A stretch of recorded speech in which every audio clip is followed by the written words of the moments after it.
ফের দিল্লিতে আপের প্রত্যাবর্তন। ৭০টির মধ্যে ৬৭টি দখল করে নিরঙ্কুশ সংখ্যাগরিষ্ঠতা আম আদমি পার্টি। ভরাডুবি বিজেপির, মিলল মাত্র ৩টি আসন। মিলল না বিরোধী আসনে বসার যোগ্যতাও। শনিবার রামলীলা ময়দানে কেজরিওয়ালের শপথ গ্রহণ। শুধু বিজেপির ভরাডুবি নয়, দলের মুখ্যমন্ত্রী পদপ্রার্থী কিরণ বেদিও হেরেছেন আপের কাছে। ওই কেন্দ্রে জয়ী হয়েছেন আপ প্রার্থী এসকে বগ্গা। জনকপুরী কেন্দ্রে পরাজিত বিজেপির জগদীশ মুখী। নয়াদিল্লি কেন্দ্রে বিপুল ভোটে জয়ী হয়েছেন আম আদমি পার্টির নেতা অরবিন্দ কেজরিওয়াল।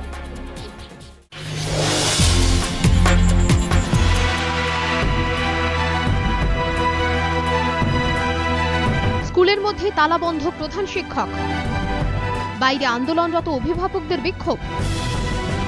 নজিরবিহীন নৈরাজ্যের এই ছবি উত্তর দিনাজপুরের রায়গঞ্জের।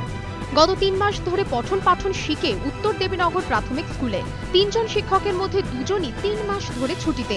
নিয়মিত স্কুলে আসেন একমাত্র প্রধান শিক্ষক, ফলে হাজিরা দিয়ে ছুটি মেলে পড়ুয়াদের। এই ঘটনার প্রতিবাদে মঙ্গলবার স্কুলে বিক্ষোভ দেখান অভিভাবকরা। প্রধান শিক্ষকের পাশাপাশি মিড ডে মিলের রাঁধুনিকেও স্কুল ঘরে তালা বন্ধ করে রাখেন তাঁরা। ২ শিক্ষক দীর্ঘদিন ধরে স্কুলে না আসায় পঠন পাঠন যে শিখে উঠেছে তা মেনে নিয়েছেন প্রধান শিক্ষক। প্রধান শিক্ষকের তালা বন্ধ থাকার খবর পৌঁছয় জেলা প্রাথমিক শিক্ষা সংসদে।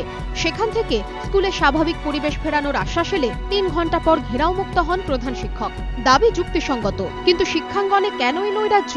কেন এই পথে অভিভাবকদের আন্দোলন? দাবি আদায় কেন সংশ্লিষ্ট কর্তৃপক্ষের কাছে দরবার করলেন না অভিভাবকরা? স্কুলের মধ্যে প্রধান শিক্ষককে তালা বন্ধ করে রেখে কোন দায়িত্বশীলতার পরিচয় দিলেন তাঁরা? প্রশ্ন শিক্ষা মহলে।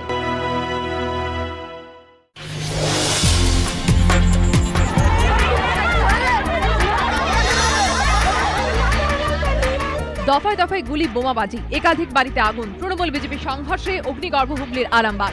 স্থানীয় সূত্র খবর, বিজেপির পতাকা লাগানো নিয়ে কয়েকদিন ধরে দুপক্ষের মধ্যে ঝামেলা চলছিল আরামবাগের হরিণখোলা গ্রামে। বিজেপির অভিযোগ, সেই ঘটনার জেরে মঙ্গলবার সশস্ত্র অবস্থায় তাদের কর্মীদের ওপর বহিরাগতদের নিয়ে হামলা চালায় তৃণমূল আশ্রিত দুষ্কৃতীরা। বোমাবাজির পাশাপাশি গুলিও চলে বলে অভিযোগ। এরপরই এলাকার কয়েকজন তৃণমূল কর্মীর বাড়িতে পাল্টা হামলা হয়। ভাঙচুরের পর একাধিক বাড়িতে আগুন লাগিয়ে দেয় দুষ্কৃতীরা। আগুন লাগানো হয় 10টি খড়ের গাদায়। তৃণমূলের দাবি, হামলার নেপথ্যে বিজেপি। যদিও পাল্টা হামলার অভিযোগ অস্বীকার করেছে বিজেপি। এখনো যদিও কাউকে গ্রেফতার করতে পারেনি পুলিশ।